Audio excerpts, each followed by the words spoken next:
I'm back. I'm back from Europe. My up, our up.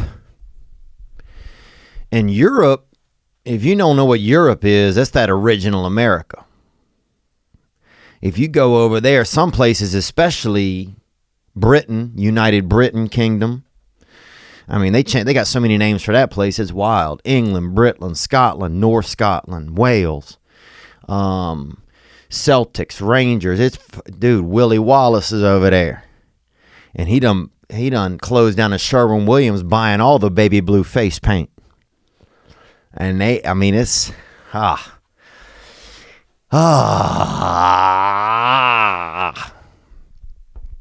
good to be back.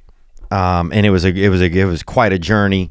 It was a great time. I'm going to tell you about it. What happened, man? Yeah, dude, if you don't know about Britain or, it's kind of like, if America had, like, you went over to your grandparents' house and they had a bunch of stuff in the attic and they got like a lot of like a case with a lot of fancy shit in it, like a lot of fancy silverwares and special spoons. Dude, sometimes your grandmother will have like a little chifforobe with some glass doors on it, some just straight up Lion the Witch in the wardrobe type of deal, and inside of it she'll have 30 spoons in there. Like, what in the hell is this, man? Is she freebasing? Is she, cooking up that smack? What's going on, Grandma? And that is a little bit like Britain. It's kind of like your grandparents' house. They got a lot of fancy old stuff. They have just like a lot of, like, you'll see a guy walking by, he'll have on chainmail. He'll have a scroll. He'll have something from, you don't even know how long ago it's from. You'll see somebody, they're eating food. They're having like a 400-year-old aged steak. You're like, dang, man, that steak. What is that? Is that Triceratop? What is that?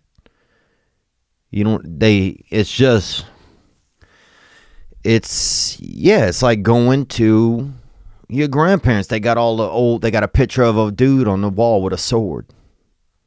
Like, who is that? Jerry Sword. Who is that? Fucking Pocahontas, bro? Who is it? That dude's got that thigh needle, bro. He have that sword right there, ready to take somebody's eye out or whatever. Do a shish kebab. Do the onion and the meat. But man, I had a great time. I'm going to take you through a little bit of the journey.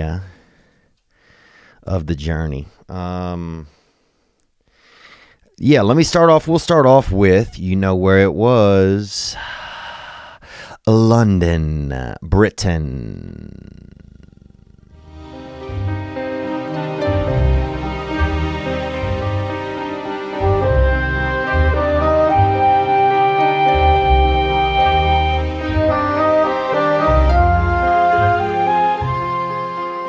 And that's a little bit of British theme music right there. And as you can tell from the music, the theme is nap time, probably. Britain, okay. We started off, we went over to Manchester. And I don't know who this Manchester is, bruh, but he is pretty much, a lot of in Britain, they're like, everybody, the real kind of,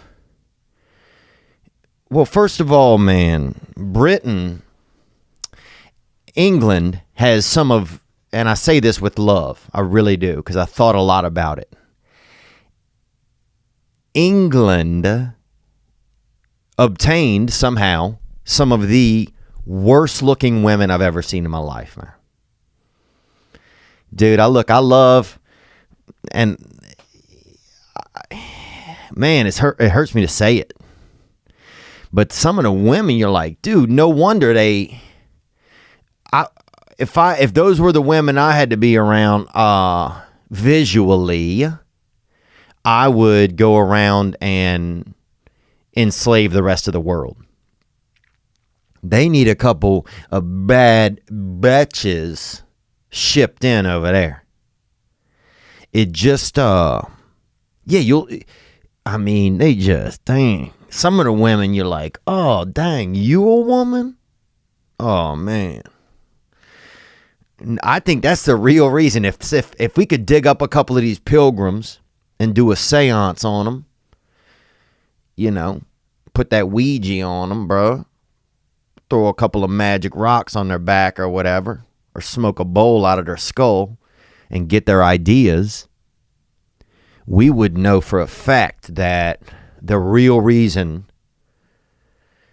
that the pilgrims left England, whenever it was, 1,300, whatever, 1,000, whatever, was because they heard there was some tan bitches over there in North America.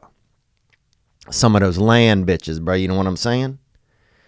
Some of those outdoor bitches. You know what I'm talking about? Indians, dude, Native Americans. Because the women, they just, God, bro. I would start a war with somebody too. If those were the women I had, I'd start a war.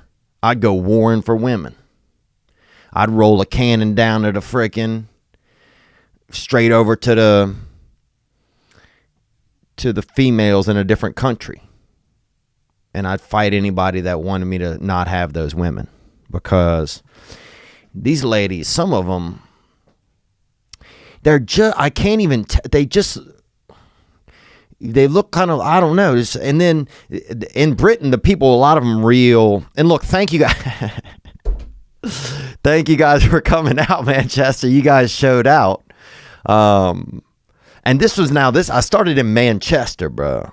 And so in Manchester, I don't even know how the place got started. Probably this man, he just said, hey, I'm going to chill right here if y'all want to be here with me. And everybody was like, all right, Chester, bro, we'll do it. So, but yeah, the women, bro, they just little, they're all real kind of little. And their legs, they don't have, all their whole body seemed to look like a butt. Their whole body seemed like a little, like a kind of a strong little butt. Like a little, like imagine if somebody had butt all over their body. They're just covered up in that freaking cheek meat. And when they walk, you'd be like, even when they wave at you, you just see that ass shake a little bit on their forearm everywhere. They smiling, be like, dang, they got that smiling ass meat face. Kinda. And that's, how it was. That's what it was like over there. And in England, a lot people are just kind of like, Mama mia, all right,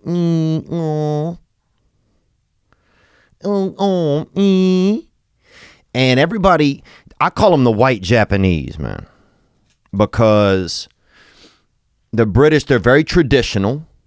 Okay, you have a ton of tradition. You have a lot of, I think, kind of inner turmoil and like inner kind of pain, and there's a lot of like family name honor, and they kind of keep things chill until they get drunk, and then they absolutely lose their shit and they turn red. And basically that's the white Japanese. Very, to me, they had that white Japanesey kind of feel. Like, I bet at night, secretly, a lot of British people put on karate suits. Because they know in their heart and deep down in their bone marrow where they are really from. And they are the white Japan. And everything is pudding. That's what they have for, I don't know what it is. You want the pudding. Pudding. Pudding, man. Blood pudding. Pudding. Yeah, the pudding. Pudding. Hey, mister. Mister, pudding. And some of the ladies look like they had about 7,000 servings of pudding, dude. And they just look like a pudding in a boot. I mean, damn, bro. And they have. Oh, man, I feel so ice cold. And look, I'll say this. I knew that the women weren't good looking when I was getting hit on. I was probably one of the, I would say, 7,000 best looking women in England when I was there, bro. Gang, dog. Gang. But with that said, man, yeah, we got to Manchester, and it just was, really glum. There's a lot of like Eeyore is probably from there, from the Paddington Winnie the Pooh, Where's my tail? That guy. Probably that, some folk call that Sling Blade, and that Kaiser Blade. That dude, Sling Blade probably would be the mayor over there. Because it's got that real ambiance, It don't have much ambiance. It's got that ambiance. Like, ambiance is like, nah. And that was the start. We started off in Manchester, but the shows were good. It was, it's the starter. When I'm starting something up, it's, it's like, to go somewhere and you get off the jet and the plane and the people and you got to do it. You're like, damn, I got to do it still. But the crowd was real nice, supportive, and I didn't change much material. I would kind of try and talk about the area a little. But since I just got there in Manchester, there wasn't anything to discuss yet. Because I was fresh to the gate. And I was fresh to the gate, bro. Like that freaking lettuce, dog.